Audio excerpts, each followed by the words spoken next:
ഏറ്റവും പ്രിയപ്പെട്ട സുഹൃത്തുക്കളെ, സ്നേഹിതരെ, ഒരിക്കൽ കൂടി GT's വോയിസ് എന്ന നമ്മുടെ ചാനലിലേക്ക് നിങ്ങൾക്ക് ഏവർക്കും സ്വാഗതം. വീണ്ടും 2025-26 വർഷത്തിലെ അഡീഷണൽ എലക്റ്റീവ് രജിസ്ട്രേഷനുമായി ബന്ധപ്പെട്ട ഏതാനും വിവരങ്ങൾ നിങ്ങളോട് പങ്കുവയ്ക്കാനായിട്ട് ഞാൻ ആഗ്രഹിക്കുകയാണ്. MG യൂണിവേഴ്സിറ്റിയുടെ, മഹാത്മാഗാന്ധി യൂണിവേഴ്സിറ്റിയുടെ പ്രൈവറ്റ് രജിസ്ട്രേഷൻ അഡീഷണൽ എലക്റ്റീവ് സബ്ജക്റ്റുകളുടേത് ഏതാനും അടുത്ത ആഴ്ചയോടുകൂടി 2 ആഴ്ചയ്ക്കുള്ളിൽ അതിൻ്റെ പ്രോസസ്സുകൾ ആരംഭിക്കും. ആ ഒരു ഇൻഫർമേഷൻ ഏറ്റവും സ്നേഹപൂർവ്വം നിങ്ങൾക്ക് നൽകട്ടെ. അതോടൊപ്പം തന്നെ ഈ വർഷം ഉണ്ട ഒരു കാതലായ മാറ്റം എന്താണെന്ന് വെച്ചാൽ, നമ്മുടെ നോട്ടിഫിക്കേഷനോടൊപ്പം തന്നെ സിലബസും അതോടൊപ്പം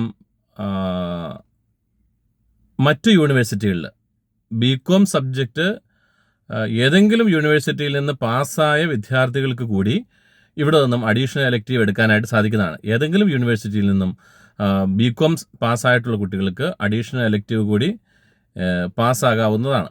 അപ്പം അത്തരത്തിൽ ഒരു വലിയ മാറ്റം ഈ വർഷം വരുന്നുണ്ട്. നിങ്ങളുടെ സുഹൃത്തുക്കളും സ്നേഹിതരും ഉള്ളവരോട് പറയുക.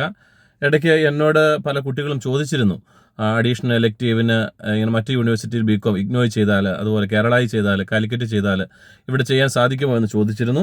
അപ്പോൾ അതിൻ്റെ ഒരു സാധ്യത കൂടി ഈ വർഷത്തെ നോട്ടിഫിക്കേഷനിൽ ആഡ് ചെയ്തിട്ടുണ്ടെന്നാണ് ഞാൻ മനസ്സിലാക്കുന്നത്. തുടർന്നുള്ള വിവരങ്ങൾ എത്രയും വേഗം തന്നെ നിങ്ങളിലേക്ക് എത്തിക്കുന്നതാണ്. എവർക്കും നന്ദി, നമസ്കാരം.